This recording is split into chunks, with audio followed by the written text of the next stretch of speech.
بسم اللہ الرحمن الرحیم۔ رسول اللہ صلی اللہ علیہ وآلہ وسلم نے فرمایا،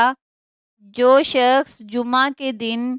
غسل جنابت کر کے نماز پڑھنے جائے تو گویا اس نے ایک اونٹ کی قربانی دی، اور اگر بعد میں گیا تو گویا اس نے ایک گائے کی قربانی دی،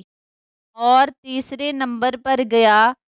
تو گویا اس نے ایک سینگ والے مینڈھے کی قربانی دی، اور جو کوئی چوتھے نمبر پر گیا تو اس نے گویا ایک مرغی کی قربانی دی، اور جو پانچویں نمبر پر گیا